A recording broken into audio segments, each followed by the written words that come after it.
plusieurs reprises, nous notons que Jésus a été ému de compassion en voyant une grande foule dont il guérit les infirmes, Matthieu 14, 14. En constatant que des milliers de personnes n'auraient pas à manger, Matthieu 15, 32. En contemplant la détresse des 2 aveugles de Jéricho, Matthieu 20, 34. En approchant la souffrance de cette veuve qui vient de perdre son seul enfant, Luc 7, 13.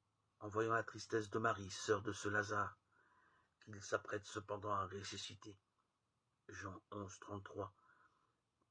Ces sentiments de compassion qui embrasaient le cœur de Jésus suggèrent bien les dispositions intérieures permanentes de celui-ci à l'égard de cette foule qui cherchait à le toucher parce qu'une force sortait de lui, qui les guérissait tous. Luc 6, 19. Nous savons bien que la plupart du temps, lorsque Jésus opère des signes de guérison dans les évangiles, la foi est importante, celle du malade ou celle de ceux qui le lui présentent. Tel le centurion pour le soulagement de son fils, ou les 4 porteurs de la civière ouvrant le toit de la maison pour déposer le paralytique juste devant le Christ.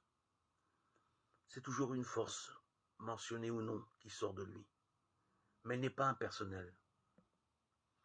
Tel un genre de puissance automatique, magique, qui traverserait le Christ, celui-ci n'en constituant que le canal, le cas particulier de la guérison de la femme en perte de sang était considéré à part. Cette force, il la communique en participant lui-même à cette communication, se donnant, si l'on peut dire, en même temps qu'elle.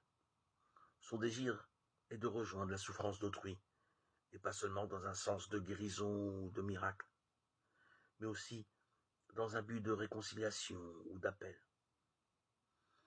Par tout ce qu'il est, Jésus se fait proche de la souffrance, dans ses sentiments, dans sa parole, dans ses gestes,